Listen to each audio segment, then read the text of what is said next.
It had been one of the more fascinating aspects of Michael Jackson's often bizarre life, his face-altering plastic surgery, his ever-changing noses,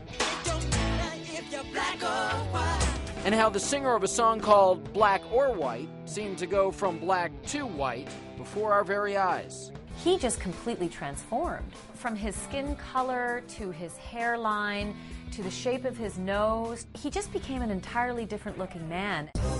Now, Showbiz Tonight can tell you Michael Jackson's own doctor is revealing the untold story behind Jackson's changing appearance. In a bombshell interview, Jackson's friend and dermatologist of 25 years, Arnold Klein, confirmed to CNN's Larry King that Jackson had the skin disease vitiligo. What is vitiligo? It's a loss of pigment cells. Did Michael have it? Absolutely. Jackson's doctor also claims that all those rumors that Michael actually bleached his skin to look white simply were not true. Let's clear up something. He was not someone desirous of being white. No. Michael was black. He was very proud of his black heritage. Is your skin lighter because you don't like being black?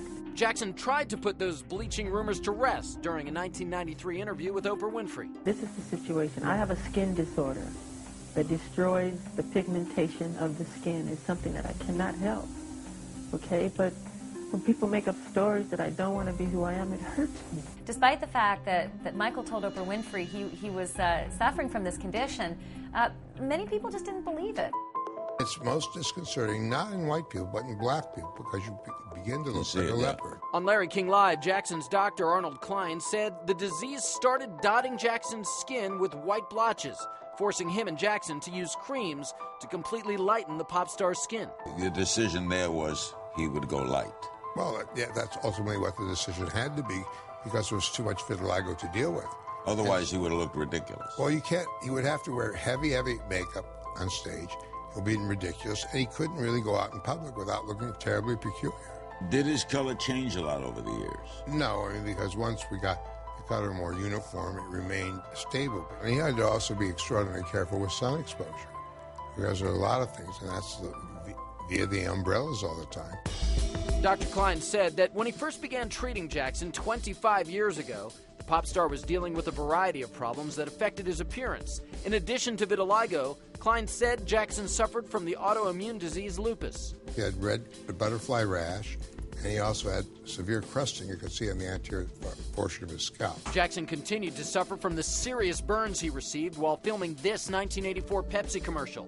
And Klein says something else was taking its toll on the pop star: years of plastic surgery. You had your nose done, obviously. Yeah. In his 1993 Oprah interview, Jackson didn't deny having plastic surgery. Are you pleased now with the way you look? I'm never pleased with anything. I'm a perfectionist. I think that he believed that his face was a work of art. Dr. Klein tells Larry King that Jackson was taking the cosmetic surgery too far, and the doctor put a stop to it. I spent the last part of the year doing is rebuilding a lot of things, so I thought were done poorly. Was he still working at that? No, because I think we got to the point where he was very happy with the way he looked. Dr. Klein has found himself caught up in the controversy over Jackson's death, and he's refused to answer outright questions about whether he may have donated sperm to father Jackson's children. Still, Klein's words show that maybe there's a lot we didn't know about the King of Pop, and perhaps never will. The rumor and the lore will continue.